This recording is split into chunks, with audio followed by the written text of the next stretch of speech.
Hi all.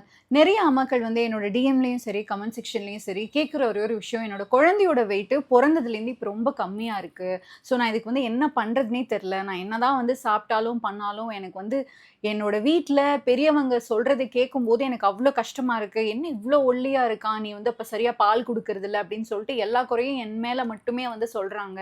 என்னால அத வந்து தாங்கிக்கவே முடியல. நான் வந்து ஒரு நல்ல அம்மா இல்லையோ! அப்படின்லாம் வந்து என்கிட்ட ஒரு சிலர் வந்து கேட்டு ரொம்ப அழுது என்கிட்ட வந்து பேசினாங்க.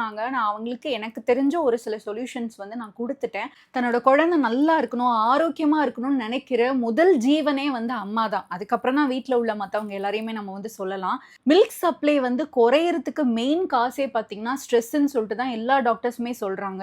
ஸோ வீட்ல உள்ளவங்களே வந்து, "இல்ல நீ வந்து உனக்கு பால் சரியா சுரக்க மாட்டேங்குது, நீ சரியா குடுக்க மாட்டேங்கிற, நீ என்ன ஒண்ணுமே சாப்பிட மாட்டேங்கிற" இந்த மாரியான விஷயங்கள திருப்பி திருப்பி அந்த அம்மா கிட்ட சொல்றப்போ, அந்த அம்மாவுக்கு ஆட்டோமேட்டிக்கா ஸ்ட்ரெஸ் அதிகமாகும். அதனால மில்க் சப்ளை கம்மியாகும். நீங்க தான் எல்லா விஷயத்துலயுமே அவங்களுக்கு வந்து உறுதுணையா இருக்கணும். இன்னொன்னு என்ன விஷயம் அப்டின்னா, சோசியல் மீடியால இந்த புசு புசுன்னு இருக்கிற குழந்தைங்கள பார்த்துட்டு, நம்மளோட குழந்தை ஏன் அப்டி இல்ல? ஒருவேள ஆரோக்கியமா இல்லையோ? அப்டின்னு சொல்லிட்டு எல்லா அப்பா, அம்மாக்களுமே நெனைக்கிறாங்க. அண்ட் வீட்ல உள்ள பெரியவங்களும் அத தான் வந்து சொல்றாங்க.